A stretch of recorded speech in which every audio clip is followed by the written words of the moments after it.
Finally शेळ्यांच्या सुक्या चाऱ्याचं नियोजन एकदम 100% लागलेलं आहे। तर रामकृष्णारी मंडळी म्हणजेच आपला भुसारा आता एकदम तयार झालेला आहे। सकाळी सकाळी बदकांचं आवरून घेतलं। राजहंसचे पिल्लू काय मोठे झालेत भो, कसे वाटतायत मला नक्की एकदा कमेंट मध्ये सांगा। लई दिवसाचे मी दाखवले नव्हते।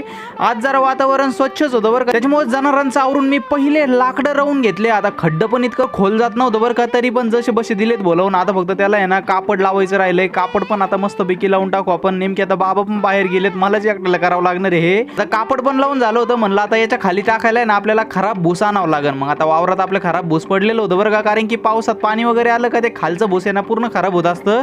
त्याच्यामुळे मुळातच आपण तिथं खराबच भूस टाकलंय। मग ट्रॉली भरून ते भूस आणलं होतं। आपल्या कोथिंबीरला पण आता 15 दिवस कंप्लीट व्हायला आलेत बरं का। कशी वाढ मला एकदा नक्की कमेंट मध्ये सांगा। तिकडून आलो पहिलं म्हणलं शेळ्यांचं आवरून घेतो, कारण की आता बाबा पण नव्हते, एकट्याला काय भुसारा भरता येणार नव्हता। मग मस्तपैकी शेळ्यांना केली बोकुट्टी गावाचं भूस, त्याच्यात मिक्स केलं, मीठ टाकलं थोडं। का आता शेळ्या किती येड्यावानी करून राहिल्यात, मला चारा सुद्धा टाकून द्यायनात भूस। जसा बसा चारा टाकला तर वर बाबा पण आले होते। 2 वाजले होते, म्हणलं आता काय भूस टाकून उपयोग नाही आपला, त्याच्यामुळे म्हणलं थोडा आराम करू उन्हाचा। संध्याकाळी ना आपल्याला तसं बी आता घास कापायला सुरुवात करायची होती बरं का। मग घास कापला मस्तपैकी, आज दसरथ घास पण कापलेला आहे। आपण जे किडे बनवले ते का ते बदकांना रात्री खुराक म्हणून दिले। शेळ्यांना मस्तपैकी घास टाकला। गौरीने तर ते दसरथ घास इतका आवडीने खाल्लाय। आता इतक्या दिवसातून घास बघितल्यानंतर बघा शेळ्या किती उड्या मारायला लागल्यात।